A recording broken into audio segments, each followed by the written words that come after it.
This podcast is a member of the Voices of Wrestling Podcasting Network. Visit voicesofwrestling.com to hear the rest of our great podcasts, as well as show reviews, columns, opinions, and updates across the world of wrestling.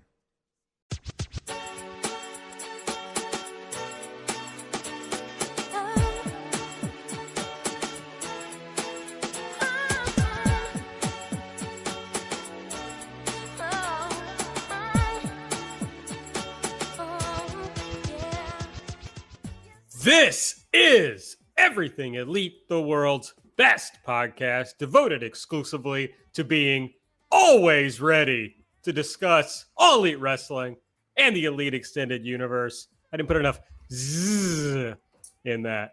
Always ready. I may be, obviously, the only one who would be dumb enough to start the show that way. I'm joined by my good friend, Mike Spears. What's up, Mike? Hey, y'all. It's your old pal, Iron Mike Spears, who is also always ready. And I'm doing all right. You know, I don't know if it's like the state of the world or the state of my psyche, but last night I had like a 5-minute psychological break. Bentley was here for it, and I'm coming out of it. Well, I'm certain we're going to talk about what happened when we get to that part on the show. But, you know, I'm making do with what I have. You know, I'm trying to build things up, not tear them down. How are you doing, AB? Doing all right. Yeah, I'm doing all right. New house. It's overwhelming, stressful. So dealing with that, but that's over. Don't have to worry about that anymore. And I'm also joined by Nate. Nate, are you always ready? No, I'm very rarely ready. Big procrastinator. I do not like to prepare. I just like to take things as they come to me and not really devote a lot of thought to them in advance. So that's, you know, how I approach the podcast and most things. What's up with me? I got a new plant gimmick. Just arrived yesterday, so that's pretty exciting. It's one of these little self-contained growing units. So I got that in the bedroom. Going to get some greenery going in there. Start with some basil. I also have a self-contained growing unit in the bedroom. Sorry, go ahead. Oh, no, it's all right. You're welcome to chime in, and we can. How's yours faring so far? I was making a wordplay pun there. It's foul and disgusting. I don't care for it. I don't endorse it. I knew you wouldn't. Yeah. I'd like to talk about wholesome, normal things like basil. Sure. So what kind of is this, like the long leaf basil, or is this like more of a standard one, or do you know? I have no idea. I don't know the difference. Haven't done any preparation or reading on it. I respect that. I have reason to believe it will be green. One would hope. That's my first guess. Yeah, so far so good.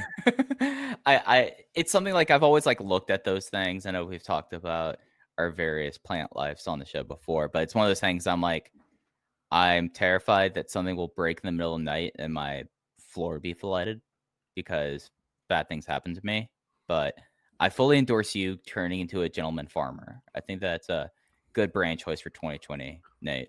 Thank you. I'm not concerned about the water. Now I do, you know, it's got a bright grow light thing on it that's set to 16 hours on and then 8 hours off.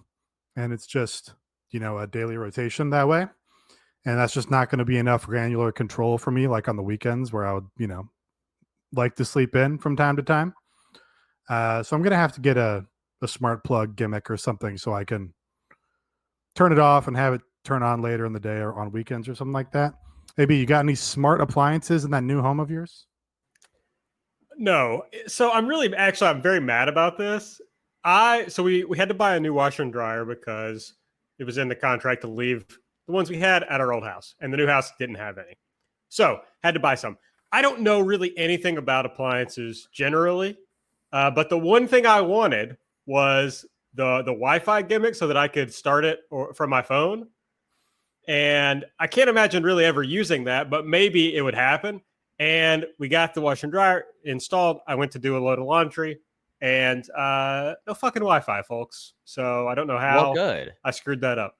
Did you just not buy one with Wi-Fi in it? It seems that I failed at that primary task. you should not be having like advanced computers in your washer and dryer. Like I'm vehemently against the Internet of Things, even though I have like my lights all set to my phone. Having a washer and dryer connected to your phone, that's just, you're asking for someone to hack your phone. They're going to get into your Wi-Fi, and then they're going Wash to your clothes. Yeah, that'd be I've fucking had houses awesome. flood because of washers and dryers. They're serious business. I don't trust anyone Yeah, with that dumb power. washers and dryers, not smart ones. Do you think that this These are washer smart and ones, dryer is vetted enough for it's smart enough not to like flood your downstairs or your basement or wherever you have your washer machine, you maniac? I think that's independent of if it can connect to your phone and tell you if the load's done or not. Yeah, I used to have I had the Nest gimmick at the old Sure. house, but I left it behind. So I don't. You know, you can currently- negotiate all those things when you list the property. You don't have to. Oh, it's in the Yeah. contract that I lose my washer and dryer now. No. But yeah, they asked for the washer and dryer, and I didn't care, so that was fine. The Nest, I was going to replace it the day we moved out, and I like read all the instructions of how to do it, and I was like, fuck, this is going to take more effort than I want to put in. So I just didn't do it. you very well could have run into like a closing issue doing that, because people will come and be like, "Oh, they removed the fucking thermometer Yeah, from I the also wall that was there." I couldn't decide about that. I mean, it was not specifically mentioned, but it is like attached to the house. So, you know, I couldn't decide. So I just decided, fuck it. It's like a $200 item. I can buy another one if I need to. So yeah, no, at this point in time, no smart appliances in the house. We had some on like a couple of lamps at one time, and I liked it, except it would often not work. So I need ones that work. Then I would think it was cool, basically. Yeah, the utility of them is, you know, very limited, except for like turn on and off at a specific time or turn on and off when I push a button on my phone, because there's no, you know, switch that's readily available by the outlet. That's like the only real function I need for smart things.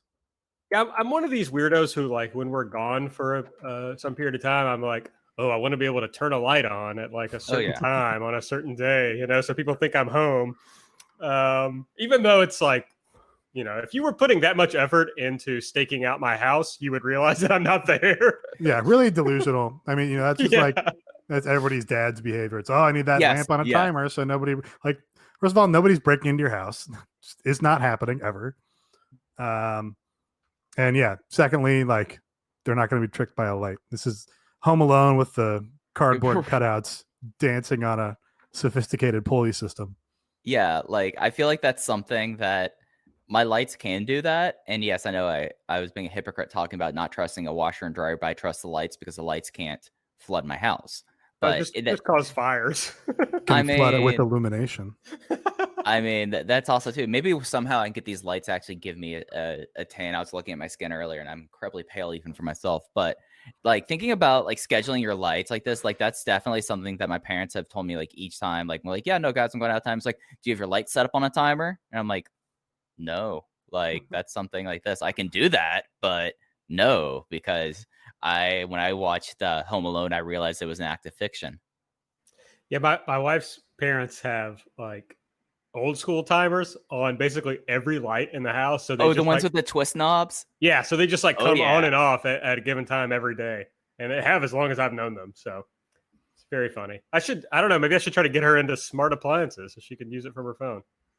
The ones that really freak me out, like the washer and dryer, one thing, it's the Wi-Fi fridge. That's the one that, like, because they're going to track your eating habits, because they're the ones that you scan the UPC code as you put it in the fridge, and then it'll be like, your eggs are about to expire. No, they're just tracking data on you. Like, those are the ones I just can't abide by. Like, washer and dryer. Not even the hassle of doing that is worth more than the supposed benefit. So yeah, it's just not real. We'll never catch on. Will never happen. Yeah. All right. Well, this is the Smart Appliances podcast. So we're just my own fair singularity talking about smart appliances. If you want to know more about the smart appliances in our respective homes, you can tweet us at everything AEW. I'm at Aaron like the car. Nate is at Epitasis. Mike is at Fuji Heya. Please subscribe to the podcast. Give us that automatic download when the podcast comes out. We would appreciate it. Give us a 5-star rating and a review if you use the Apple Podcast app. And if you want to support the show, please go to patreon.com/everythingelite. August is going to be a big month on the Patreon, which we'll talk about later. On the show today, we're going to play Elite or Delete. Going to run down Dynamite. We'll talk ratings. We'll talk about what's going to be on Dynamite next week. I want to start briefly a little differently than normal because I'm confused by some reactions that I've seen. What did you guys think generally, just like your overall thoughts on the episode? Like, I think we all pretty much hated last week, right? Last week was the bad one. And the week before that, we all loved. So I feel like there's more dissonant discourse on this episode. So I'm wondering what you guys thought about this episode overall. Well, I'll tell you, just from looking at the notes here, which I am observing for the first time today. Again, preparation. I thought it was a very strong episode. I think you guys are just wrong for most of the things you've noted here as bad. I think almost everything was good on this show. I think like my thing is there's one major angle that's going on that I think I don't see the point of running this angle in this fashion. And for like, when we start breaking down the show, there's one match that I have a very divergent opinion that I know everyone in the Discord was probably thinking I was a crazy person for having this thought on this. So I'm okay. I mean, I thought the show was much better than last week's. Don't think it was as good as 2 weeks ago, but there are some really like things that I absolutely loved about the show. And then there are some things about this show that, and it could just be a personal taste thing. Like everyone is entitled to their own opinion, what kind of wrestling they like, and what kind of wrestling they don't like. Just don't shove it down each other's throats. I just, there's certain things here that just did not hit me as the way it did on someone else. So I take that as my problem, not others. Yeah, I didn't really care for this episode. So this will be fun. Let's see what happens. So Nate, we're gonna go Elite or Delete. Delete! Elite! Delete! Elite! Delete! Elite! Elite! Delete! Elite! Delete!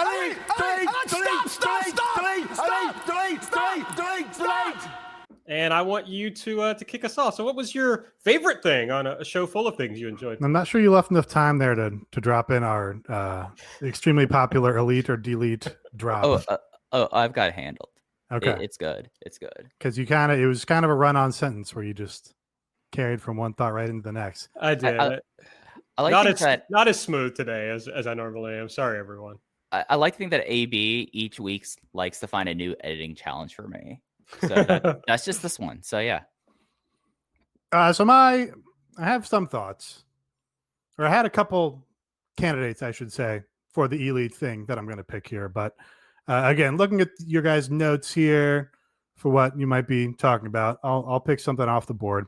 I think the best friends are really getting some momentum. I think a lot of it has to do with, basically the charming sort of angle that they're running with Trent's mom, and them being able to do some classic pro wrestling promos in their, very contemporary characters and being elevated, I think, on the level with Orange Cassidy, where he's in a main event feud. It's given them a lot of room to get out there and show who their characters are. They delivered here in a good match with Proud and Powerful on this show. And then we had a tremendous angle where Proud and Powerful, they've been beaten a pretty good amount in this promotion recently, but still remain a hot act because they go out here and fuck up Sue's car. It's sold perfectly. We get, the reaction from Sue and the reaction from the best friends on Twitter. And the stipulation for their rubber match is a rubber match. Stipulation for their next match confrontation is that Santana and Ortiz have to apologize to Sue on speakerphone. And that's just like the correct level for me. That's the right layer of acknowledging the silliness of wrestling and, still having like some respect for the idea of like stipulations and that anything matters or means anything at all. That's just, amuses me. I like it. I like them. Best friends. Yeah, I think that you made a good point about how they're allowing Trent and Chuck to kind of show their character and their likability through this. And they're doing this in a way that it does kind of feel like, oh, hey, like they're kind of tapping into what made them somewhat of like internet darlings, and how people who aren't always like super into wrestling, they get in, they see the best friend stuff, and they're like, oh yeah, no, I think this is like really funny.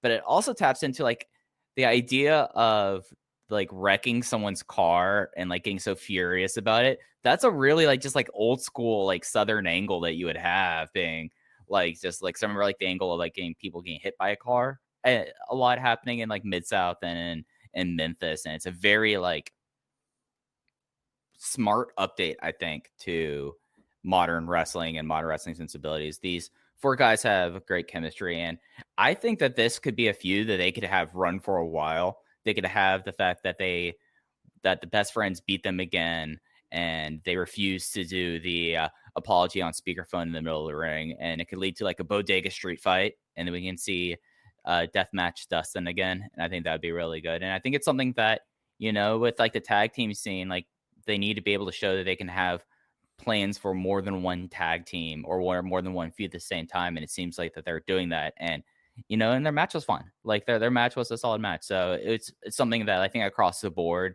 they do need to find a way to get Proud and Powerful a little bit back more on the up and up. It does feel like that they have been kind of had not really like treated seriously. And I think that this angle, in a very comedic way, you can make this into a serious thing for Proud and Powerful. My only criticism is you got to put tags on the prop van. You know, when they get back around to the back of the van, it has no tags. It's just, you know, kind of hurts your ability to really cry for Sue's van, I guess. That's really it. That's my only bad thought. I genuinely did not notice that until everyone on Twitter did. It was like, okay, well, you're not really going to put her fucking license plate on TV, so. No, but I mean, you could like blur it out, right? You'd be like, well, we can't show Sue's tags or something, but yeah. They could have like AEW license plate, like they had that one for like the Mox and Cage thing, but they also could just have like ones that they sell in their store, because I would be stunned if they don't sell AEW like vanity license plates, you know, like that, and just put those on the car, and that's all it. I mean, it wasn't a huge deal for me, but I can get why other people are like, this kills a little bit of believability. What was your favorite thing from the show, Mike? Gotta say, the introduction of the van and Chuck Taylor tweeting Chekhov's van kind of sunk the idea of believability right off the top. That's fair. Yeah. And I've been calling all week that for whatever, like not to go completely off course when we've already talked about the internet and things and the home appliances, like the idea of like the WWE Underground was going to be like a Street Fighter like thing, and they all should beat up cars. I'm glad that AEW decided to beat up a car this week, like doing what the other companies didn't do. My favorite thing is, you know, this has been a tough time for everyone. You know, 2020 has been a year that's felt like a decade, but I had a singular moment during last night's episode of Dynamite that it was almost like the clouds parted, the light beams came down, there were rainbows, it was all happiness. And it was always ready Matt Cardona's hot tag and the Cody Rhodes and Matt Cardona match versus the Beaver Boys, Alex Reynolds and John Silver, just because of it. It's not like me slamming on Matt Cardona. It just was something that was so genuinely like gleeful, seeing this guy he's looking very well right now, come in on a hot tag when Cody, the secondary champion, has been taking the heat for most of this match. And the way he cleared house, where he did like forearms, he did like a double knee reversal. He looked like he was going to pop a tope, which is something you expect in this promotion, that someone's going to do. Like, oh, both of the Beaver Boys are out on the floor. He's rearing up to the ropes. He's going to be going and doing like a tope con hello or tope suicida. No, he does a double baseball slide, and then he powers up and he does a fucking tiger driver for a near fall. And it just made me so happy that this was happening, and it was so silly that I've not had a moment like this in wrestling in a long time. But seeing Matt Cardona in this promotion doing a really weird House of Fire hot tag really made night. Yeah, the whole match was like built for the hot tag, and so I was on the Discord live chat. I was like, buddy, he better have something ready to go for this, because... And he did. The match lives or dies on this hot tag. And I'm not sure that it was good, but it was definitely funny. So it was worth it. I disagree. The whole match was built toward the reveal that his finisher was named Radio Silence because they've turned off the radio that played his old music that he has to tell him everything it knows. Radio. I came on the show and, buried Matt Cardona because I don't really have any use for him as just downtrodden WWE guy, but there is something charming about him, like being so thrilled about being in AEW and like having his, action figures podcast and like doing a Pearl River plunge because they decided that was going to happen, I guess. It's just insane. And he was like, oh, wow, I finally got fucking fireworks. So, it's kind of hard to stay mad at these guys for too long or, whatever. But the notable thing about the match was like this was like the most time and attention they ever gave to Silver and Reynolds as a team here. I don't know if that was just like, well, we need to prove that Matt Cardona can have AEW style matches and deliver in that way or something, or if it was like, oh yeah, Silver and Reynolds are getting over on BTE, but they gave him a ton here and had him like show out and do their shit, and they delivered. So that was the most interesting part of it to me. Okay, so I was gonna pick or do my elite pick of the week, and I'm gonna go because I have, I've criticized Jon Moxley promos in the past. I kind of said that he's not really living up to the hype of being a big promo guy, and then on this show he put one completely together in a way that really encapsulated everything that he can do well about a promo. So he takes this match that's pretty well cold. I mean, they are, they were tag team partners and not in like a WWE way last week. Like they're buddies, two faces, tag team partners. And then they just kind of like, oh, now you're going to have a title match. But he gave it a real interest. He drew up my interest in the match and gave me a little bit of stakes in the match, something to watch for, something to care about in the match. But even on top of that, he was able to elevate Darby in a way and make Darby seem like, maybe he's not to Mox's level yet, but that Mox sees him as a guy who could be on that level, which I think is important for Darby Allin, the character. So he dialed it back. This could be a personal thing. This is like, there's no goofiness, no Mox goofiness in this promo. It's just like straight down the barrel, serious with like, just, it felt real. It just felt like a real thing from this character. So thought it was a great promo. And I hope it's something that we get more out of Mox. I mean, he has the charisma. So I want to see him be a little goofy sometimes, like have a little fun, but I think there's a better mix that he hasn't hit yet. And this was a good step toward going back to like the great promo that he has been. Yeah. And I think like over the last few weeks, he's been better on promos. Coincidentally, it's also when he started doing promos more in like construction parks. Like he's getting back to his roots. Yeah, man, he's doing it for the dub right now. And I think the thing that was really remarkable about this promo was that this felt like a perfunctory title match coming up. Like, oh, we need to clear Darby out. He's back now. He's ranked. We need to like have a title match.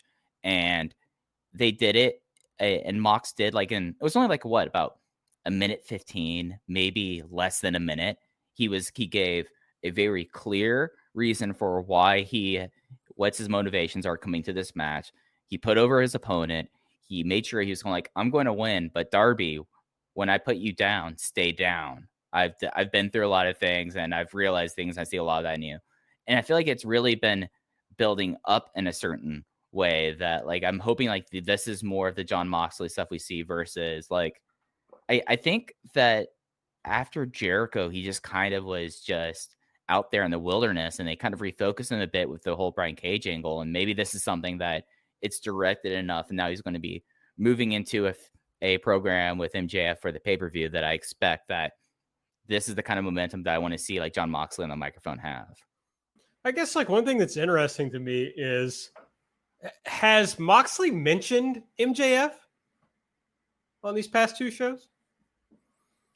Not to my knowledge. No. Yeah, I mean, like, so we've gone from MJF doing this big proclamation. Then this week we find out that Tony Khan has already said they're going to have the match at All Out. And Mox is just like in this other world doing this much more interesting thing and ignoring MJF, which, I'm sure that they'll find a way to make that part of the story and interesting. But right now I'm just like, no, I would much rather Mox stay over in this world than go into the MJF world. All right, well, let's talk about the things that we did not like. Nate, sounds like maybe you didn't have much. So what's your pick? Yeah, so I'll broach this. This is a issue that has totally metastasized and blown up in AEW's face over the past couple weeks, and was kind of at the beginning of the promotion a narrative that was used to criticize the promotion even before it was fair, but has now become an obvious weak point, and we've talked about it a lot. The women's division just had nothing on this show at all, pretty much. You got one match. They hit their requisite, one match requirement here. And I have wanted to see Rebel get involved because I thought that would be a funny thing for the Britt Baker character to do. But, you had one match and it was basically a joke match at that because Rebel was just in there to be a tin can for Big Swole. And, there's been a whole lot of discourse. I'm not going to get into the discourse or, Twitter controversies or all this stuff because a lot of that stuff is just fake. But, just there's no reason they can't have more stories. They can't be building more people. They can't have more matches. I mean, we acknowledge there's a significant part of their roster that's not able to be in the country because they're from overseas. But, while we would certainly like to have those people, they could have had more people on the roster to begin with. Nicole Savoy is sitting out there. They could have gone and gotten. I know there are people with like NWA obligations, I think maybe, but there's also a lot of independent talent that just doesn't have contracts that you could use. You go down Shimmer, people that Shimmer used last year. You get Zoe Sky. I don't think she's in Japan right now for a good reason. And is totally competent and can have a competent TV match. Put her in there to give Penelope Ford a win on her record. Do fucking Nicole Savoy versus Nyla Rose. That'd probably be a really great match. So, yeah, it's just not enough. And, said it time and time again. It just doesn't. They've heard the complaints over months at this point, and they've not made a real effort at fixing it. They did, they started the Deadly Draw tournament, which is a good initiative, and they took it seriously on the show, and we got to see some new people, and we got to, Veda Scott was great on that show. And then they made zero mention of it on television this week, which is just, that's working against yourself. Like, that's not even like a fan coming from a complaint perspective who just, wants to find something wrong. Like, that's your own product. Why would you not promote your own shit? That's just foolishness. And it's something that I do think that maybe like looking at like talent to bring in, what's this current situation of Hikaru Shida?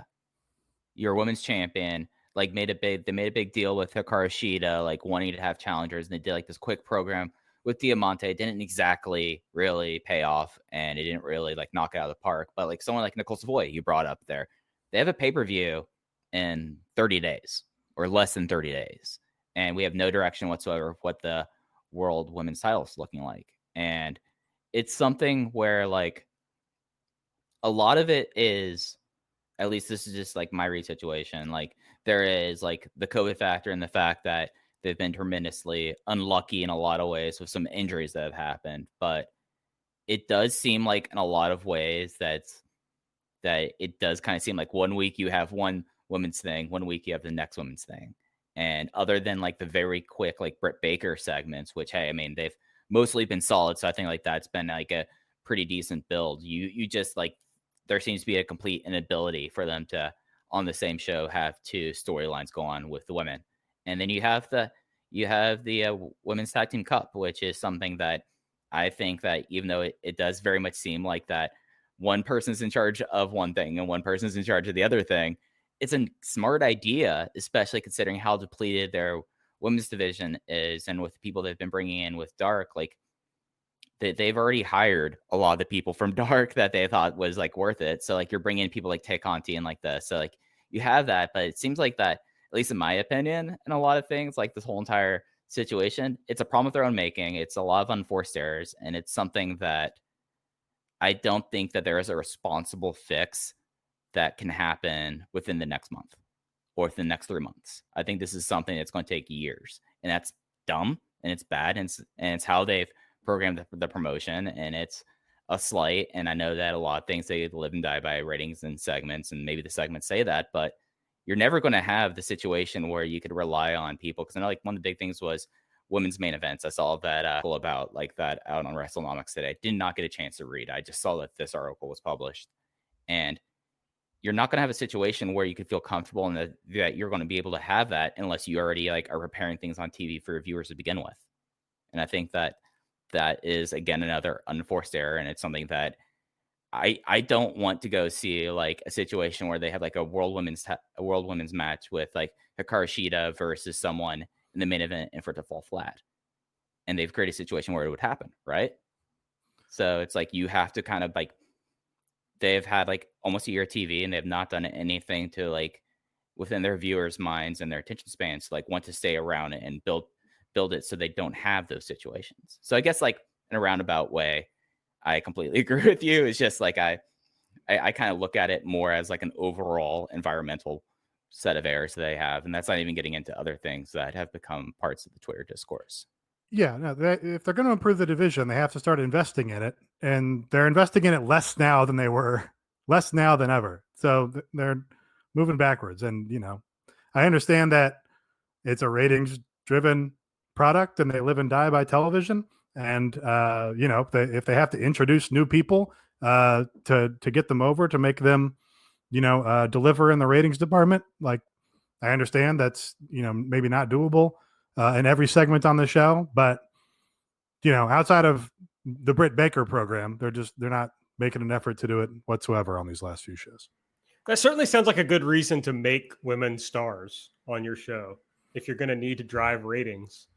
And you want to attract young people, it seems like a good reason. But I think the most compelling thing to me from this conversation was what you said, Nate, about that they clearly are responsive to things that their fans say. And they like maybe too responsive. Exactly. You will get like 10 people talking about something on Twitter, and AEW will change something drastically and quickly. So the fact that the women's division is exactly the same, if not worse, than it's ever been, leads only, unquestionably to the conclusion that Tony Khan is not interested in building a women's division.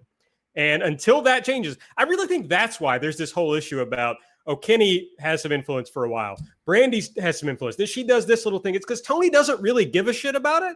And he's like, yeah, fine. You do that. I don't care. And it just never comes together. I mean, we look at basically every wrestling promotion ever, and there's always something that gets ignored. And so it has to be delegated. If it's important, it has to be delegated to someone else to take care of, completely delegated. And it doesn't look like that's going to happen in AEW anytime soon. And the women are going to fail because of it. I mean, yeah, I think you can delegate to a degree. You can say, okay, hey, I'm Tony Khan. I don't particularly care about this. My formative wrestling was ECW or whatever. Like, I don't give a shit about serious women's wrestling. I'm going to delegate this to Kenny and Brandy or whoever. Like, I don't have any insight into whether that relationship works to do that, but you still have to give them the time. You have to give them the room to run with that. You can't just say, okay, you get 6 minutes for a Big Swole versus Britt Baker angle and then match. So yeah, build the women's division. Just, doesn't work. You have to give them the capital in terms of time on the show in order to do anything. And it's not there. But even within that, Nate, like if Tony Khan said, okay, you get 10 minutes every week, we don't even see like something compelling from week to week in the women's division. So it's clear to me that neither he nor anyone he's delegated to has like a vision for the women's division. It's just like it's booked. The women's division is booked the way that like Raw feels like it's booked every week. Week to week. Yeah. Yeah. It's just, Well, reverse engineer it from how much time we have left on the show. Okay. Fuck. Right. Yeah. And So it's a it's bummer. and it's something where, like you say about, like, you look how it's booked with that, like, you look at, I imagine that, like, if you do like a spreadsheet of, is it based around the women's world title, or is it based around something else? Like, they only have focus on really on one of them each week. And that's something that, like, the idea of using YouTube as shoulder content and like as an add-on for your promotion is a solid idea. But unless, like, there's some way you can directly see of, like, oh, we've now have like this Anna Jay and Tay Conti team that started and has a huge upset they had in the first round. Unless you have a way to like chart that converting over to TV, like, it's good that you're like having people have matches who need matches, but it doesn't pay off.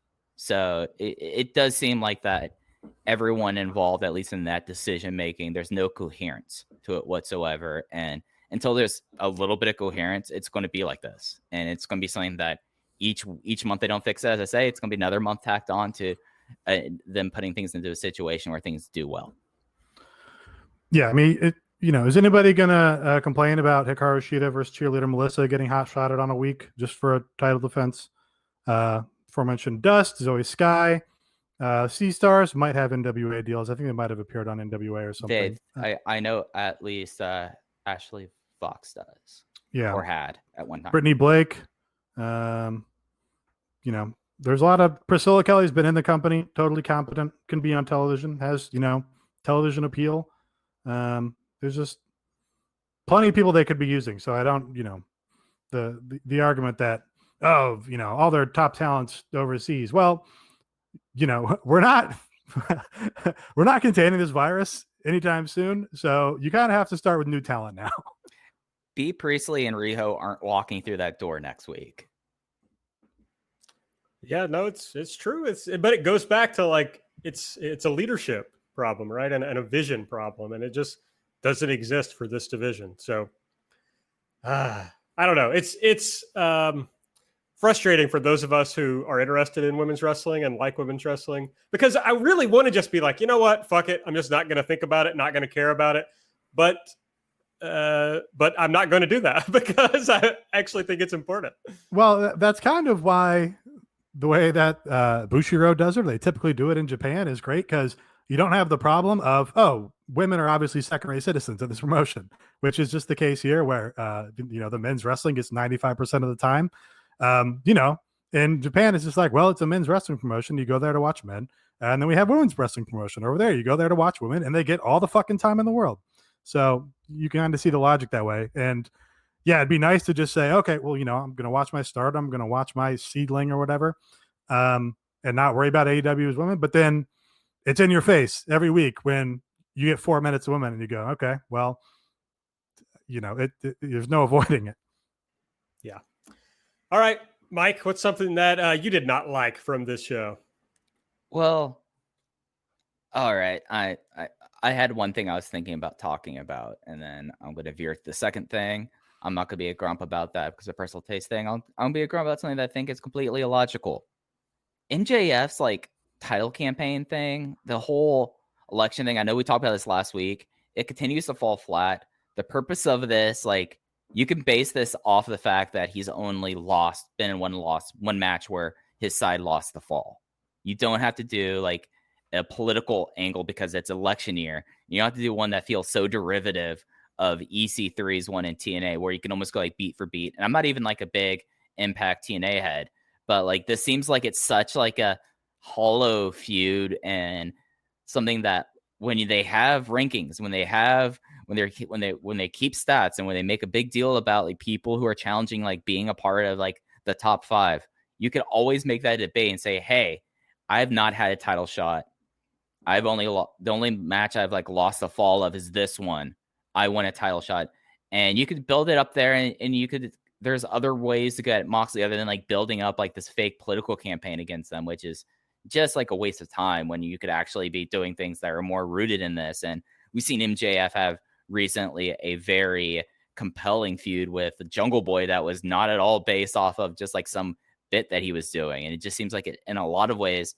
It doesn't just demean MJF, it demeans Moxley demeans the title. And I think that it's just completely a useless thing. And it's become one of the more annoying things I've noticed when MJF came out at the end of the Moxley Darby match. That made sense, completely bereft of any of the dumb political context they're trying to apply there. It's an absolute turn off to me. And I find it incredibly frustrating each time it pops up on screen. And it's not even funny. Like, I get they're trying to make this funny, and they did the whole thing with Lee Johnson and the green M&Ms and the writer, and I get like that reference there. But overall, like, you're focusing your title feud around this, and it's just like not at all what I would be doing for anyone involved. Yeah, we talked about it last week, and but I think people tended to be higher on that MJF promo than we were. But again, totally, he had the content and he has the presence to do a good promo. But why weigh it down with this weird election shtick? Cubs on Twitter summarized it and said, AEW is going hard into everyone's very excited for election references, which is a different worldview than the one I know. Nobody wants this. Nobody wants anything. People want this to be over. I mean, they want every election to be over, by the time we're 8 months into the primaries. They want this one to have been over about 8 years ago. So, it really gives you the impression that whoever's coming up with this is very disconnected from what the general tenor of the discourse and people's lives are in this country right now. If you're one of our Inner Circle subscribers, then you have access to our show notes here, and you'll be able to look at number 2 on the bad list and see the item that I bullied Mike off of talking about by burying it in the opening introduction here. Oh, I just know that I could talk about it in context of that much better than just saying I don't like this 10 minutes. I want to be clear that I write all these notes, so these are all my thoughts. That's what I thought was bad. Really? Okay. Yes. I mean, I thought that's what Mike was dancing around. I don't know, but no, that was going to be my A, then I kind of pivoted into B. Those are my anyway. Well, we're making more oblique references to the notes. You got to pay $8 to see them, folks. That's right. The bullying is whatever, Nate, but it's salesmanship that I do respect. So thank you. The tease I like. It's just like, okay, but then they also undermine their own angle, right? Because MJF comes out last week and he's starting this big campaign to get the title shot against Jon Moxley. And then this week they say, Tony Khan said, I get the title shot. It's like, okay, well, because he had the credentials to back up. He never had to do the dumb campaign to begin with. Right. At least if he was like banging at the door for a week, and literally banging at, there's a door, a sign that says Tony Khan, and he's banging on it, then you could do something interesting. Knock some doors, get some signatures, MJF. Come on. We need some phone banking. Yeah. That's right. Aaron Taub would tell you. What's his Van app doing? Like, let's see how that's going with that. Like, you could have done that, and you could have done that. Sorry not to interrupt you, Aaron, but that's okay. True.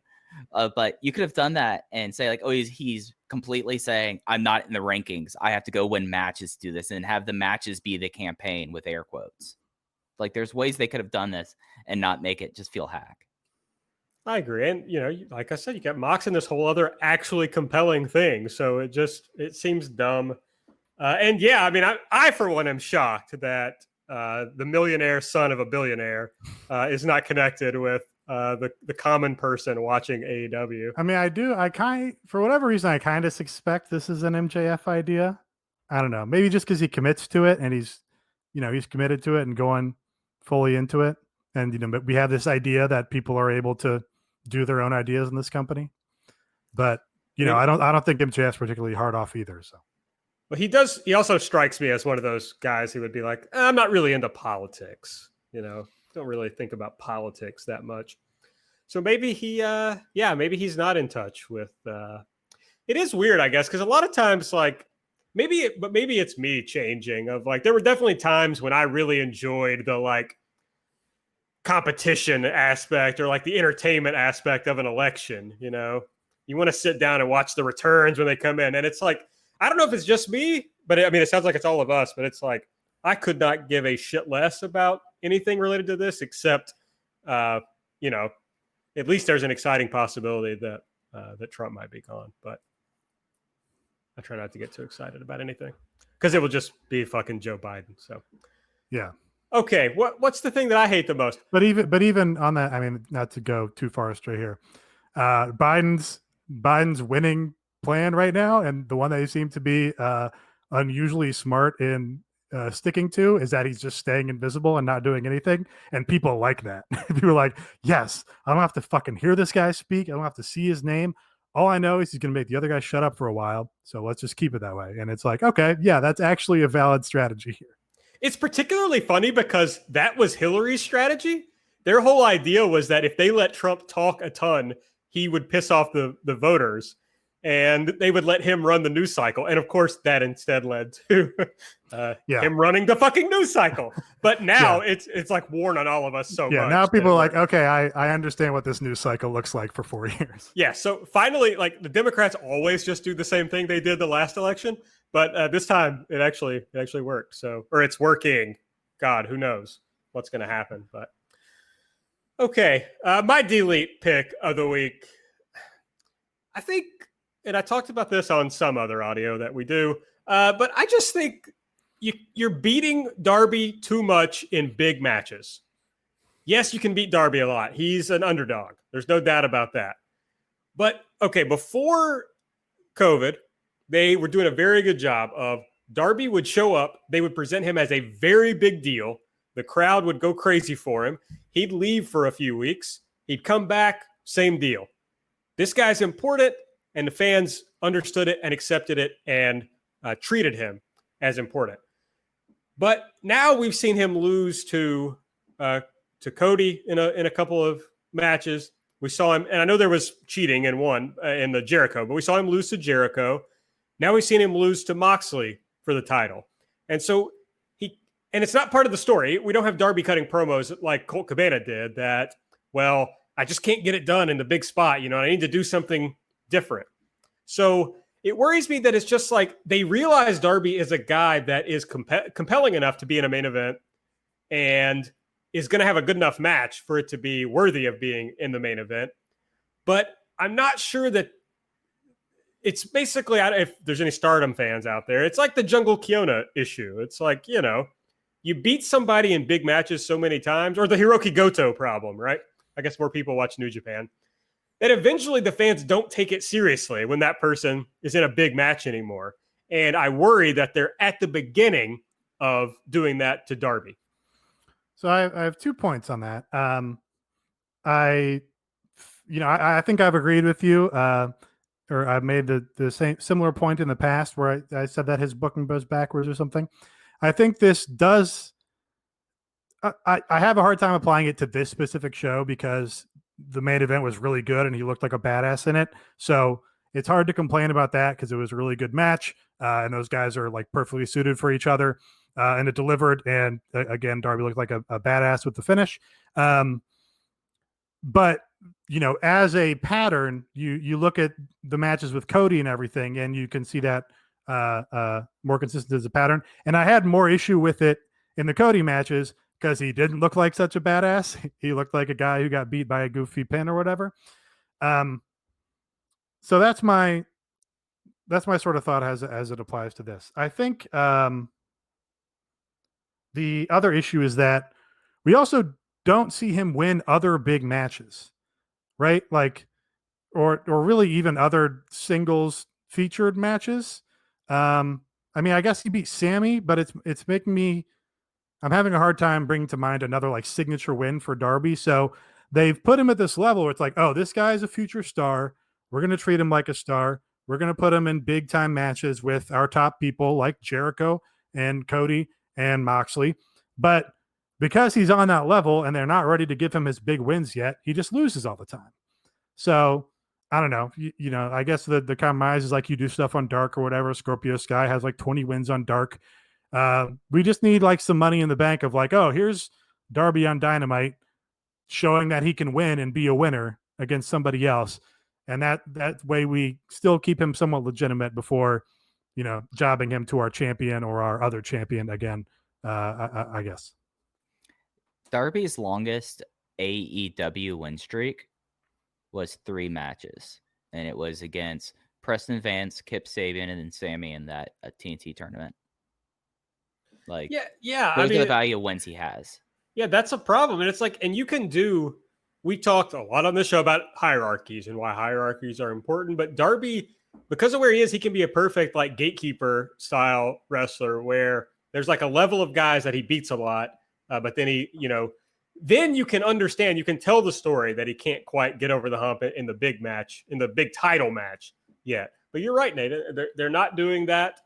And something, I don't know if they're going to do something with this. They should, because I think it could be a compelling story. But Darby again is thwarted doing the coffin drop by like being caught into a submission in this match. So if they want to tell an interesting long-term story, it can be him coming up with some way, because those were both in title matches against the champion, against Cody, against Moxley.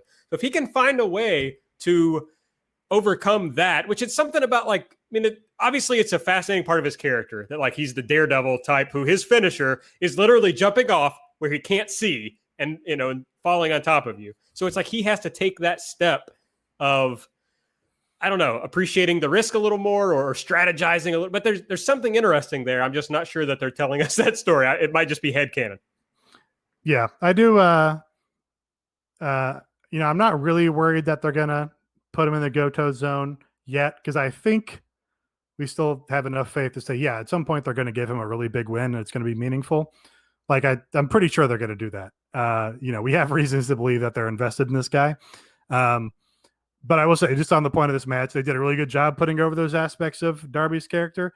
I think JR in particular talking about his Lope Suicida, where it's like he just doesn't even fucking look. He just goes and like dives, and it's just all perfect Darby stuff. Also, while watching this, I pulled up the Choco Pro watch along stream because I saw that Emi Sakura tweeted about it at this time. And all those people were like popping big time for all of Darby's dives. Like Mei Saruga was freaking out when he did, the throw where he went from the stage into the turnbuckle post. Like, very entertaining. Well, we got to get Mei Saruga and Lulu Pencil in AEW once all this is over. That would solve almost all their problems. That would probably like everything would come together. AEW heels would be critically acclaimed and everyone would love it. It would just be an instant fix. They should, if they just bring over the whole Choco Pro roster to AEW, I think it would cover a lot of sins. Okay, well, let's move on to the ratings from this week. We were fucking wrong, I guess, is the best way to put this. Everyone was wrong, not just us. Everybody thought NBA would be a big deal this week and kill everybody, but instead AEW had a huge jump from 773,000 up to 901,000, and from a 0.3 in the demo to a 0.36. That was good for fifth on cable. Of course, you add in 2 NBA games that they wouldn't have otherwise been competing with. NXT also had a jump, 707 to 753, up slightly to 27th in the demo with a 0.2. It looks generally, from what I can tell, that just like people tuned in to watch the NBA who weren't otherwise watching television. And I don't know. I can't explain it, but it is what happened.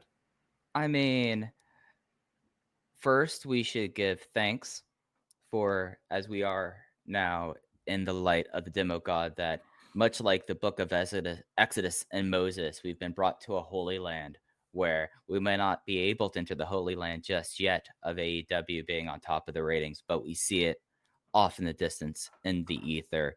But to me, the big thing is that you look at the TV schedule, you look at what you see on your show Buzz Daily today, and the biggest draw on TV was not the feared and scary returning National Basketball Association. It was Big Brother. Big Brother won the night. And that is something that's quite remarkable because the first game did have the most recognizable athlete in the United States, LeBron James, which is something that AEW... I wish it were 1996 so we could say the competition for AEW wasn't Big Country, it was Big Brother. That would have been a fantastic joke. It would have fucking killed in 1996. Brother Bentley, that would have been a fantastic joke. I mean, there must be another big something player in the NBA right now, right? I was trying to think Big so breakfast. hard, but Big Country was all I could think of. I mean, there's been a lot of vintage Grizzlies gear around lately. Yeah, Gainsborough had it on the been. Talking Shop show, and then I think Chuck was wearing some, right? Well, he was wearing a John Morant jersey who played at Murray State, Chuck's alma mater. Yeah. Yeah, a lot of Grizzlies in the zeitgeist lately. The Grizzlies Yeah. brought back the old Vancouver throwbacks. So I think that's helped. But yes. Sorry, Pastor. No, speak out. When the spirit reaches you, you speak out and you join Yeah. us. This is a congregation, not a congregation.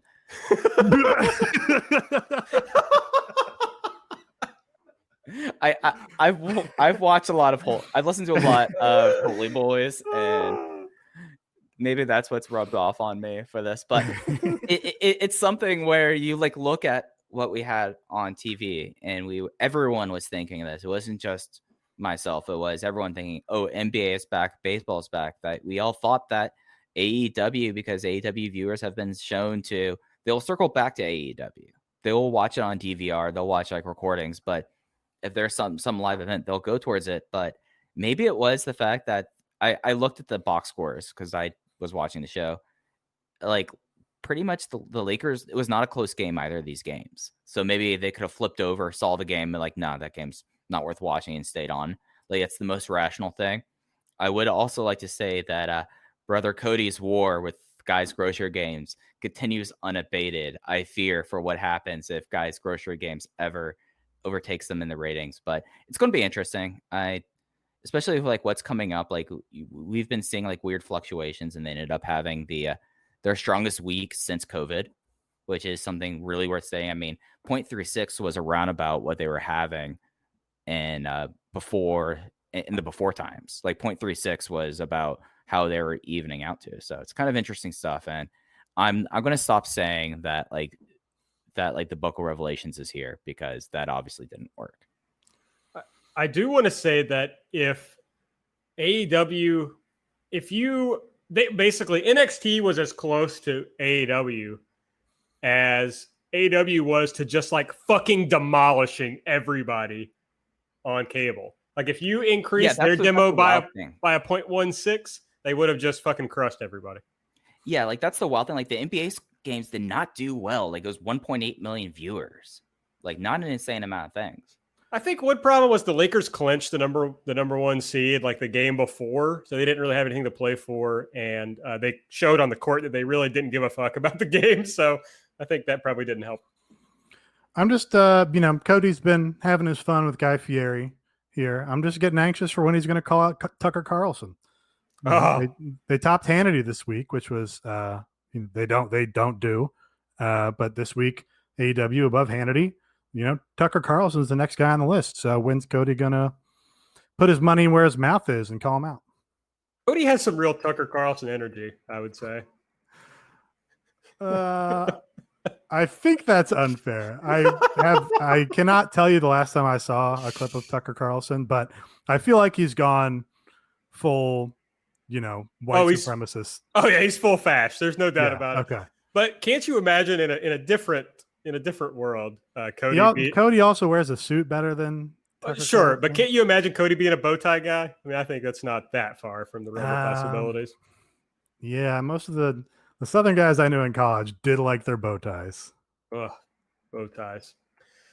Okay, well, that's ratings for this week. Let's run down the show. We open up. Apparently, we're going to fight about this, so buckle up, buckaroos. Well, now that we're out of the elite or delete section, that you don't have to spend a ton of time on it. That's true.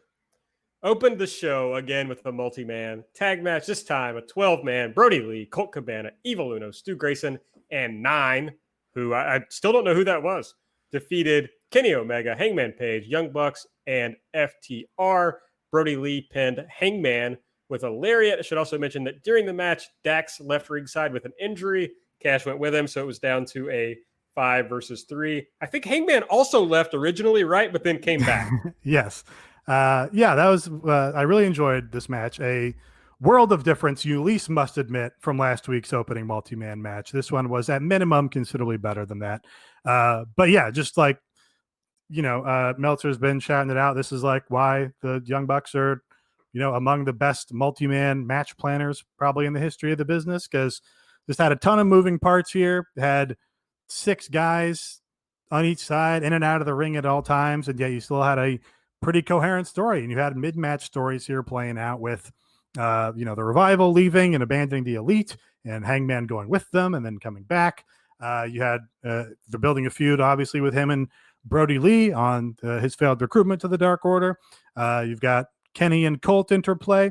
And you had just a really engaging, gripping match, even though you were featuring a guy named Nine, who was some random jobber in a Dark Order costume.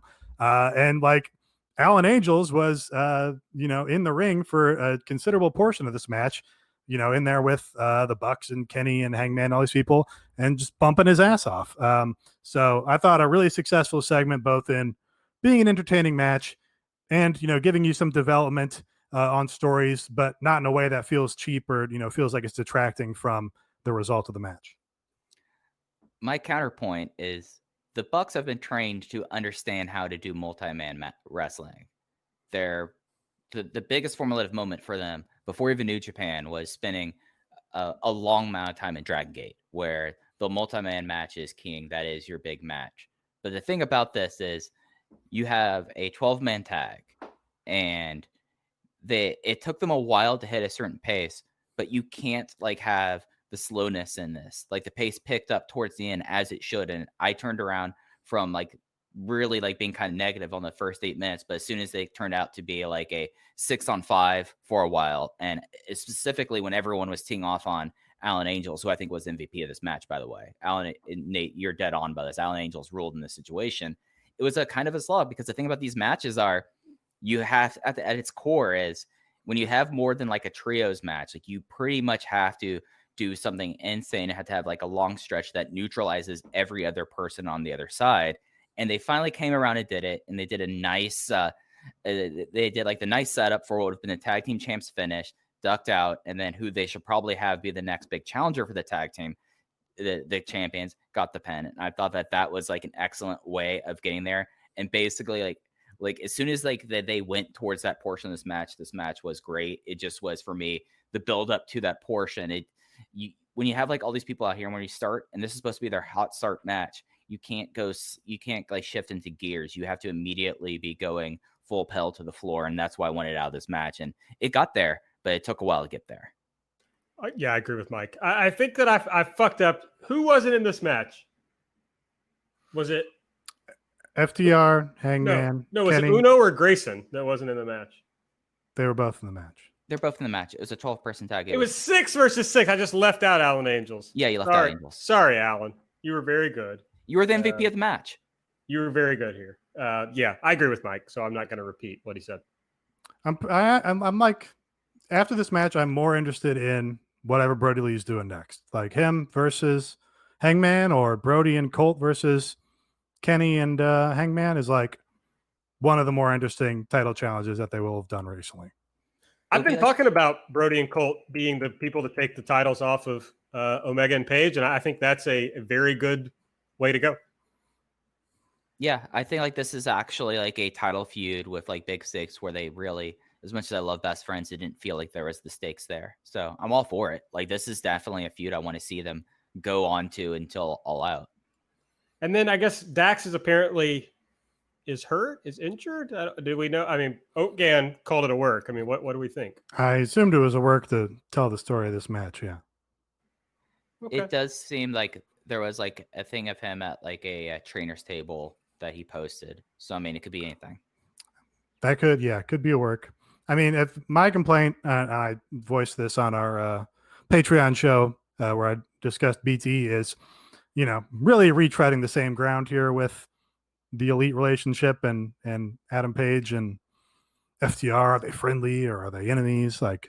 Really kind of going in circles here. Should probably reach some sort of resolution, in this pay-per-view cycle to that whole thing. Oh yeah, I'm very bored by all that at this point, which I was a few months ago, I think. So right, it's pretty over. I think I pushed back on you being bored of that at the time, because it was well, this is the hottest story in the company right now.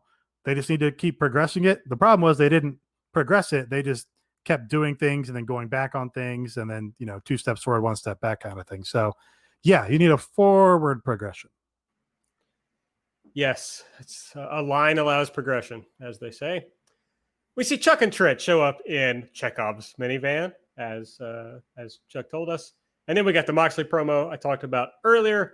he basically says, compares himself to Darby. He was a young wrestler. There's a lot of stuff he wanted to do that people told him not to, and he wishes he would have listened because he paid a price. So he kind of understands where Darby's coming from, but now he has to be the one who's concerned about Darby. But then he says, I don't want to be the guy that's going to ruin Darby's career. He's my favorite guy in AEW, but it's a title shot, so I got to treat him like everybody else. Not going to talk him out of anything. But when it's time to stay down, he hopes Darby just stays down. I think we talked about that promo already. So I'll move on. The Best Friends defeated Santana and Ortiz. Trent rolled up Ortiz. This was a lot of fun. This is, as we talked about earlier, this is a feud that I really hope that they don't just do a one-off and pay off. I feel like that these two teams, there's a lot of interesting things they could do. And then down the line, there's a title change. Then these are two teams that should be elevated into the title conversation after that. Did you guys see that Beyond posted a free match between these two teams earlier in the day on their YouTube? Yes, I did see that. Well, hey, Beyond is very good at exploiting YouTube interest. So yeah, I was gonna watch it, but it didn't have Pog in the title, so just not relevant to me personally. All right, we saw MJF. I might call Chuck a Pog. Put a guy on the end there. Oh yeah, sure, okay. MJF is backstage with Wardlow. What we're seeing is basically a campaign headquarters. He's mad at Big Shotty Lee Johnson for hanging a poster that isn't level. We see. I did like that because that is a pet peeve of mine. Is poorly hung wall art, which for whatever reason has come up a lot in the DM recently. Adam Cole posted a bunch of pictures of his gamer cave, and all of his metal gamer prints are hung very poorly. So I'm right there with MJF that you got to get a level out. You got to know what you're doing. You got to have a plan with this shit before you start putting it up. The funny thing is that the level was just on the floor. Like, that was the best part. Like, the level was on the floor. He picked it up, was right there, and just all right, that's great. Your iPhone's got a level app. Just bust it out. Come on. We see there's a screen with polls on it. MJF is winning 100% to negative 88% in the polls. We learned that Tony Khan has already approved the match for All Out. And then somebody off screen who we are never introduced to, I don't think, unless I missed that part, says, well, what if Darby wins? And MJF says, the 120-pound emo kid? Oh, it'd really suck to wrestle him for the world title. Next up, we see Matt Hardy in the ring. He is basically explaining to the fans why he's dropping all his gimmicks. He's saying that he's heard from the fans that they prefer him to focus on being him. So that's what he's going to do. And then off screen, he wants to help people like Private Party. He wanted to help Sammy Guevara, but Sammy didn't want his help. So he no longer desires to help Sammy. He desires to hurt him. Then we see Sammy is starting to sneak out from under the ring, and Hardy hits him with a, Sammy, I knew you'd come. They start brawling. Sammy throws a chair at him, which one especially very dumb person in our Discord claimed that it was a gig job. Well, it wasn't a gig job. And now it was proven that it wasn't a gig job, and I don't want to hear it anymore. Yeah, as soon as I saw the cut, that was not a gig. I don't think I'm the person you're referring to, though. No, I'm just kidding. Our good friend, Inner Circle subscriber, I am the table, a good man, but my rival in the Patreon Discord. So this ruled, I thought. I don't know. They suddenly made this story very compelling to me. I thought Matt Hardy did a great job here. And for a company that does a lot of fucking brawls like this one was really done well. It's like, oh, maybe Matt Hardy knows what he's doing. And I know apparently somebody got mad at Sammy for the chair throw, but the blood really did improve it. And he did that sick flip off the stage onto the table. So this was it was good. Yeah, the flip brought it together for me because his velocity on the flip was wild. He looked like he was out of control and just hurling his body into Hardy to hurt him. So that was super effective. I've heard this speech by Matt Hardy 3 times now between his vlog and BTE where he did this speech, and now again on the main show. And I I don't really see the necessity of it. Like, I understand doing it on this show just because you're setting up the angle, right? Yeah. Like, oh, we just need an opportunity for Sammy to attack Matt. That's fine. But the rest of it just seems wholly unnecessary. Like, I know there was a lot of pushback, including from me on all his magic gimmicks and shit, but you don't have to call such attention to it that, oh, I'm going to step out of my fake character now. Just fucking do it, right? Just fucking have him be normal for a while, and then it's like, fine. And then when you want to do something like the Stadium Stampede, which everyone loved, you can go back to it. And it doesn't feel like such an abrupt shift. Like, I don't know. Why call attention to your own fuck up in that way? Yeah. It's something that you also would have people then after a while be like, oh, is it ever going to come back? Is it ever going to come back? Like, the whole idea about like the 3 Faces of Foley thing was that like when they happened, they were abrupt changes initially. And it was like, oh shit, now Mankind is Dude Love. He's Cactus Jack. Like they were able to do that. The one thing that I want to continue to put over is Sammy's dive. It's not just like the velocity. It's the fact that he started his rotation, like not it, like he like started rotating in air, like over the stage before like being fully in air. That made it more nuts to me. I just think, like, I don't know, AEW feels like obsessed with telling the fans that they're listening and like showing that they're different from WWE because they respond to the fans' reactions. Yeah, I mentioned this on BT Recap too, but they made, the Young Bucks have been really great their whole careers, and especially in like the BT era of taking criticism or whatever the discourse is and making a joke out of it and kind of using it to their own ends.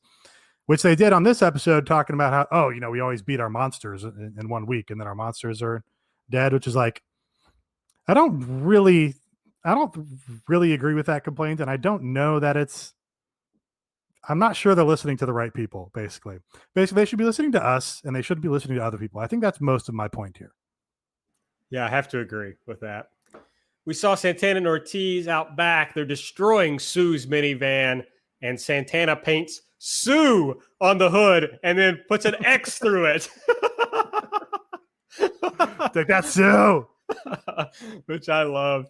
Then next up was Cody and Matt Cardona defeating John Silver. Sorry, one point on that. I also want to note that, everybody sold this on Twitter, but the Dark Order also sold that because they're still trying to lay claim to Sue. So they're like, no, you can't do that to Sue. Yes, very funny. Cody and Matt Cardona defeated John Silver and Alex Reynolds. Cardona pinned Reynolds with what? The radio silence? Radio silence. I didn't hear that on the show. So, oh my someone's God. not always ready here. Well, I usually have the commentary down so I can talk to our patrons in the Discord. Highlight of the match. No, the highlight of the match was him coming in at like a house of fire and then just having like the most like 1980s WWF like top tag. That's the highlight of the match. This was just like the icing on the cake. Not to just cite tweets for the 10th time this episode, but Matt Cardona even quote tweeted something about the move being called radio silence and wrote, "Get it?" in all caps. He's just like a fucking geek, right? I mean, oh yeah. Yeah. And again, it's like kind of, it's a little bit charming. Yeah. Like now there is especially since we know it's mentioned that he's not under full-time contract. After we're like the general amusement's gone, he might be gone out of here. So he won't like just exist far too long. So I'm enjoying our weeks with Matt Cardona until he's gone. I'm not optimistic about him leaving because their numbers were up. They have not expressed a lot of restraint in not signing people after they give them these tryouts. They pretty much sign all of them. So except Warhorse. Right. I mean, but even then it was like, I think that was the one that they brought in to prove they could not sign somebody maybe. But yeah, I mean, if they keep you guys, we have some restraint. Yeah. I mean, I think they're going to sign him.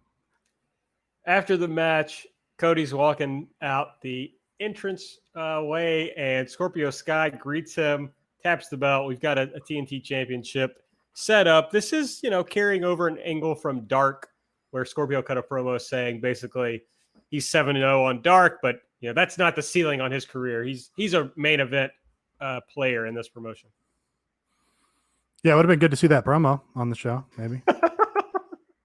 Yeah, I really did. I thought this was a really strong episode. I know everything I'm doing, I was complaining, but cut 3 minutes from the opening and throw that promo in here afterward to be like, hey, here's why we saw Scorpio earlier.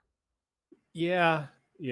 That would have made more sense. I mean, it made sense to me, but that's because I watch Dark every week. So. Yeah. I watched it on Twitter and I was like, yeah, it was a good promo by Scorpio. He had some an interesting premise for it. It wasn't just a run of the mill sort of thing. He had some sort of idea or theme to the promo, and I was like, okay, cool. So I was glad to see him come out here and do this. I think he's in play for being the guy to win this title next. Have said it from the beginning that they're going to give Scorpio Sky a big singles push. And I'm, love to be proven right and take my victory lap. So maybe not in this first challenge, but, could certainly see him as a player in the future. Well, since I gave him shit earlier, I have to put over tables long-standing fantasy booking basically for the TNT title, which is that this is before he ever showed up, that Matt Cardona would turn on Cody and win the TNT title from him. Yeah, you like that idea, huh? Me? No, I don't. Well, you just said you had to put it over. Oh shit. It's a great idea. It's only our most beloved patrons would come up with an idea like that. I don't know. That idea seems to require a lot more Matt Cardona. Which, again, people like him. I mean, I would, personally, if I'm going to fantasy book, Rey Mysterio doesn't re-sign with the WWE and he comes back to the Elite promotion and just shows up on a whim on a Wednesday night. That'd be sick, honestly. Yeah, it'd be tremendous. Yeah, I'm for that. So either if I was fantasy booking, it's either like Rey Mysterio or like Lulu Pencil wins the well, we do not want to open the can of worms that is intergender right now. No. Do we think they put Dominic in a SummerSlam match just to get Rey to resign, or do we think that was like a term of Rey resigning? Like, yeah, I'll resign, but you have to literally give Dominic a SummerSlam match against your quote unquote top guy. I didn't realize that was I kept seeing people talk about Dominic and that he was in WWE, but I thought he was just like beginning to train or something. No, I don't think he's been on NXT or anything at all. He's just been involved in like Rey angles doing physical stuff. So now he's going to have a match with Seth Rollins on their big pay-per-view? Quote unquote big pay-per-view, yes. Well, I mean, in like normal times, that's like their second biggest show of the year, right? Sure, yeah. So pretty wild. And they're going to do it for fans, right? No, I don't think it's clear yet, but they do want to do it out of the Performance Center. They want to do a different look. I mean, they might go fucking do it on the GCW boardwalk. Like that's, they want to do it in New Jersey or something, maybe. That's just, I mean, they are really now like not just like digging to the bottom of the barrel. They're like trying to sap up whatever they have left to have ideas because they hate being in the Performance Center so much. I'm just very interested by the idea that Rey would be like, if I want to get my son established in this business. So I don't know. I don't know that it's in Dominic's favor to be like put in this position at this time with not. Seth Rollins, but also I kind of think Rey is beloved enough that will extend to Dominic and people won't turn against him. I mean, people in Japan would love Shinya Hashimoto. That has not extended to his son after a while. I mean, yeah, even then, I think it's different for Rey. I think Rey occupies a different because he's kind of like small, and I don't know. There's like a weird, different sort of adoration for him. Isn't like Dominic like much bigger? Like I'm not watching. Yeah. So Dominic Mysterio, rookie in this business, is going to be out here at SummerSlam. Wait, how big is this kid? How the fuck did that happen? I mean, Rey is unusually small, so you would expect that it would return to the mean, right? When he had a child, he's probably, I would say, a minimum of 4 inches taller than him. Oh, okay. So he's not like 6 feet tall. I think Dominic was taller than him when Dominic was like a 13-year-old in that Eddie Guerrero angle. Oh, yeah. Like for real. Yeah. I guess that's true. All right. So Chuck and Trent are by Sue's van. Chuck says, "You made a liar out of me. I told Sue I would get the van back safely." And he says, "If you wanted a rematch, all you had to do was ask, but we'll beat you again like we did tonight."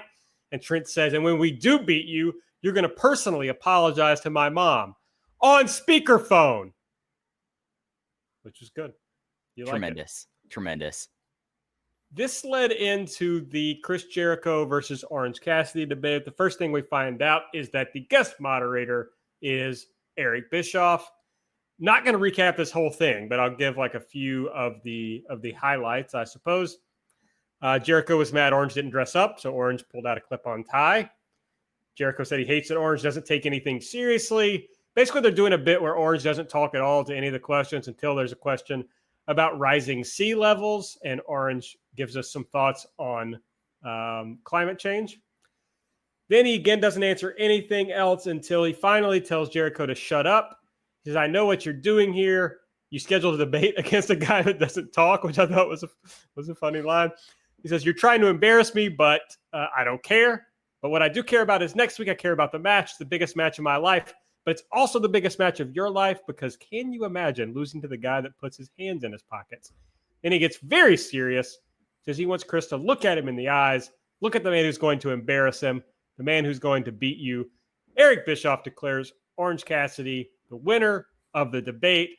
Chris Jericho sends Hager in to beat up Orange. He does, puts Orange hands in his pockets, and then throws him toward Chris Jericho for a pretty sick Judas effect. Best friends try to come out to make the save, but they're slightly too late because they were worried about Sue's van. Yeah, this absolutely, I think, exceeded what it could have been. The worst case scenario for this is like, remember that Cody and Chris Jericho contract signing where it was like super awkward promos? This was, at least better than that. And I think some people found it to be really excellent. I'll give them credit. Very hard to thread the needle of how do we have a character who doesn't care about anything and is lazy, but we also want to build them up for a super important match with a main event guy. Like, pretty hard to do that, especially in a fully spoken context where you have to do that in a written promo. And I think they came pretty close to succeeding, if not succeeded outright. And the physical aspect of the angle with forcing his hands in his pockets and giving him a gnarly looking elbow was the cherry on top. Yeah, I thought that by the end of this segment, it succeeded. I feel like a lot like the opening match. They cut out one of the gag questions that Chris Jericho answers seriously, and Orange Cassidy just is mute for. Perfect segment. This completely did it. I think like my main issue of the show is that some things got way too much more time that could have been used elsewhere, maybe on the women's division. They also got Eric Bischoff to admit that climate change is real. So good for them. Yeah, the master stroke here is they're just co-opting the entire Conrad universe, except, and they're just going to get all these old guys in the business to stop sucking at Daddy Vince's teat. And they're going to keep that door open and be nice to AEW because they might get a little of that con money. And I think that's just a very funny and savvy sort of big picture wrestling maneuver. And it'll make Jim Cornette all the more bitter that he's not getting any of these paydays when, these guys like Eric Bischoff are. Yeah, I basically agree that it was too long. There was a time when I was like, oh no, this is really bad. This is going to be really bad. Right before the climate change question, right? Yeah, and even after I was like, what are we doing here? Now, the fucking MVP here is Orange Cassidy. I mean, the way that he delivered the final part of this promo was excellent. I mean, it felt like he cared, but they'd done a good enough job, as Nate was talking about, of building up the story to where it made sense for Orange to care in that moment. So I thought they did a good job, and I'm interested in it. And, if normal rules hold up, I mean, Orange has to win, right? Yeah. Well, I mean, no, I don't know. I think the outcome of this is that Jericho's putting Orange over. Yeah, it's just when. Is it going to be here, or are they going to wait for All Out? I don't know, but I mean, they absolutely beat the shit out of. I mean, that Judas effect was nasty. Yeah. Like, Orange has to get some measure of whatever the word I'm looking for is here. It is really funny to think about revenge. Making it meaningful to beat Chris Jericho. Like in that promo, Scorpio Sky was like, "How many people have beaten Chris Jericho on this company? 2, and I'm one of them." Because when I think about him being programmed with Orange Cassidy here, who's like new on the national stage and has like a pretty comedic leaning gimmick. Like I think that the comparison point is Fandango, when Chris Jericho had a big WrestleMania program against Fandango, and how that didn't end up meaning fucking shit for anybody. And it's just like, oh yeah, they're just going to put this guy over Chris Jericho for no reason. and then not do anything with them or have anything matter at all. And this just, feels like a world of difference from that. I think it's pretty fascinating because you really only get one chance with a character like Orange to put him over somebody and try to make him into something more than he is. And you can imagine a wrestling promotion putting him over somebody like not this person, but like Lance Archer, like on that level of the promotion, like a upper mid card kind of guy, like, oh, we're going to elevate him. But instead, it's like the biggest star in the promotion probably. And it's really going all the way, but you have to be, I think, if they're going to have Orange win, which I think they will ultimately win the feud, you have to really be dedicated to making Orange like a thing and really getting behind him. Yeah. And that's why I kind of, every time I watch this segment and the storyline, like you have to take account of the degree of difficulty of what they're doing here, which is like, you can see how this segment goes extremely wrong and sucks and kills the whole feud and even the character and is just awful. So like every time they don't do that is like a little bit of success. Every time they do something great is like an unbelievable success that, is hard to do in wrestling, regardless of era or context. So yeah, it's working. Next, we saw Tony Schiavone with Britt Baker in her Michael Jordan jersey. She says, after careful consideration, she's chosen a challenger for Big Swole. It's Reba. And Reba sells it as a great shock. She's not prepared for this. And basically, we run right into a match, Big Swole defeating Reba with Dirty Dancing. And the idea of the match was that Reba is not a wrestler and doesn't know how to wrestle. And so she was just kind of doing stuff. And it was fun. Well, I know you don't listen to the commentary, but they did put over that she's had almost 100 matches or something. So they did say that. Oh, did they? Yes. All I heard people say in the Discord was that they commented that she was a Dallas Cowboys cheerleader. Yeah, that's what they did when they started. But they definitely. I don't remember. It might have been Tony. I did want to complain about this also. Again, I really like this show. Here's my 5,000th complaint. The sound mixing was super goofy. They dropped in a ton of Tony Schiavone commentary lines in post, and you could obviously tell. I think this is probably exacerbated on my end because I do the Fight TV feed, and it's on my computer speakers, and it's very noticeable for me when the sound recording context change.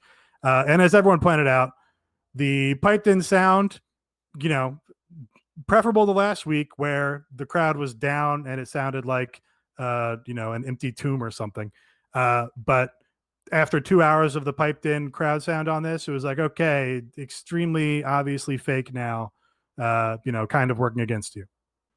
And then the main event for the AEW World Championship, Jon Moxley defeated Darby Allin with a paradigm shift. There was a little thing in the middle of this where Wardlow came out to distract the ref. MJF jumped in and hit Moxley with the world title, trying to deliver the match to Darby. But it was unsuccessful, and Mox gets the win. Yeah, really good match. I go whenever anybody counters a move and do a top rope move and catches them in a submission, like I almost always like the match. And this was, choking Darby out and just using all of Moxley's size to counter his, his own unique style of using his small speed to his advantage. Yeah, I thought it was a really strong match. Played perfectly to both guys' characters and to the promo that Moxley cut early in the show. Am I right in that their first match, it was Moxley by rear naked choke, beating him? I thought it was like he. I think you're wrong because he did the top rope. Oh, that's right. Paradigm shift that knocked Darby out for a month or something. Right. Yeah, because Darby loses and he goes away. So my point was going to be that like the progression of the idea that the RNC didn't work, but that didn't apply. But yeah, no, this was a match that these two guys work really well together, and you kind of see like at least in this storyline how Moxley is going to have to go to deeper and deeper depths to put out Darby, and that's interesting to me. Yeah, I want to put over the promo again because the promo, and this kind of relates to your delete also, Aaron. The promo did a really good job in changing the terms of victory for Darby, where he still kind of got a win by continuing to fight and meeting Moxley's expectations, even though he was not at any point going to win the match. Right. Like, and Moxley acknowledged that. He's like, I know you're not going to stay down, but I just have to tell you to stay down.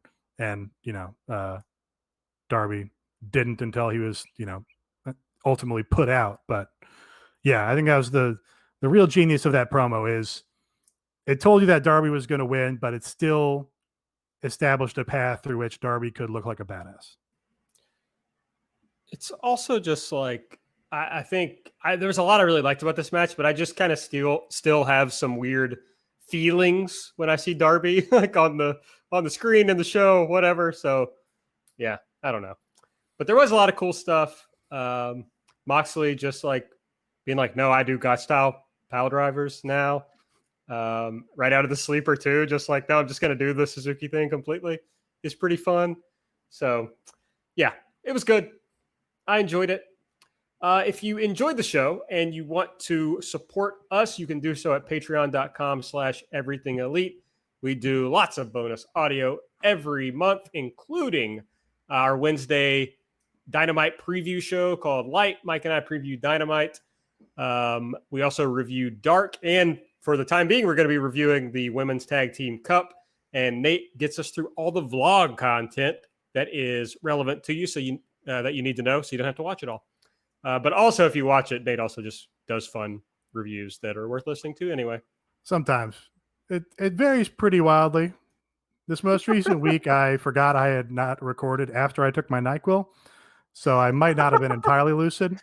So it was one of the shorter ones. But yeah, I'm pretty sure I hit the main points. Mike always tells me when we start Light, he's like, oh, Nate did X minutes. So we kind of know, like, well, what do we need to hit or whatever. And he's like, oh, Nate did 12 minutes. And I'm like, what the fuck? I mean, I was doing 20 for a minute there. Yeah, no, you were. That's too much. We also do like bigger bonus shows. This week, one of my favorite ones that we've had in a while, Into the Codyverse, Nate with Oatgan and Drew Spears. They reviewed Talkin' Shop Mania, and it is truly a lot of fun for someone who didn't watch that show. Paul Lee is just a ridiculous figure. Like, no, that show ruled. Like, that was one of the more fair things that we've done in a while. So yeah. You'll get bonus shows like that. And we have a Discord you can join if you're a member of our Patreon. It's a lot of fun. We do live voice chats every week during Dark and during Dynamite. And special this month, we're going to be doing Stardom 5-Star Grand Prix day-by-day audio. So as soon as they get the shows up, we will do audio about each day. It's going to be me and Taylor Mainberg is going to join me for some of it. I told Mike I might draft him for some of it. And some of them I'm sure will just be me. So we'll see what happens with that. But jump on over to patreon.com/everythingelite and subscribe. Next week on Dynamite, the $7,000 obligation match, Best Friends and Inner Circle banned from ringside, Chris Jericho versus Orange Cassidy. Yeah, maybe this is, we kind of talked about this, Mike, but maybe this is building. I would fucking die for this. Maybe it's building to a Chris Jericho versus Orange Cassidy cage match. That makes sense with how they're building this and how they're now banning people from ringside. And that means that someone's going to be in after the match. Like, it feels like that this is not the end point of this feud to me. This is another funny, exact right level of comedy is the stipulation in this match. $7,000 obligation match because of the $7,000 coat of Chris Jericho's that Orange Cassidy ruined, and he's been carrying the orange stained coat out or even wearing it. Just exactly totally correct for this promotion. TNT Championship match, Cody versus Scorpio Sky, and then even though those are the top two matches, it will also be Tag Team Appreciation Night with FTR hosting, and we're going to have Omega and Hangman versus Jurassic Express. We're going to have the Dark Order team of Evil Uno and Stu Grayson against the Young Bucks, and special appearances by the Rock and Roll Express, Tully Blanchard, and Arn Anderson, who is on the TV show every week. I think you have to pay off the Rock and Roll Express versus Proud and Powerful here. Please. I feel like you need to have that match. At least acknowledge it, yeah. Right. Give me a Rock and Roll Express match on Dynamite. That's all I'm asking for. It is funny that Tag Team Appreciation Night is, they've had 12 pandemic shows, and 10 of them have had tag team title matches, and this one doesn't. And it's something that it's like, it's always these tag teams that are on every show too. It's like, oh wait, remember like the Lucha Brothers showed up for like 3 weeks? What Remember happened that? to them? Yeah. I know that Triple H just got the okay to do empty arena shows in Mexico City, but where are the like that? Yeah, no, it's just something that popped in my head. I didn't know. I did see that Shima was watching the debate saying he was learning English. I'm like, Shima, buddy, you're like quadrilingual. Like, you don't need to bother yourself with this, man. All right. Well, anything else we want to talk about before we get out of here? I got nothing, boss. Everybody's No. thinking. I can see them thinking. All right. Well, let me do the plugs, and maybe somebody will think of something. We'll see. If you want to chat with us, you can tweet us at Everything AEW. I'm at Aaron Like the Car. Nate is at Epitasis. Mike is at Fuji Heya. Subscribe to the podcast. Give us a 5-star rating and a review. And please go and support the show. Get every audio we've ever done. Patreon.com/Everything Elite. Pause. All right. For Mike, for Nate, I'm Aaron. We'll see you next week.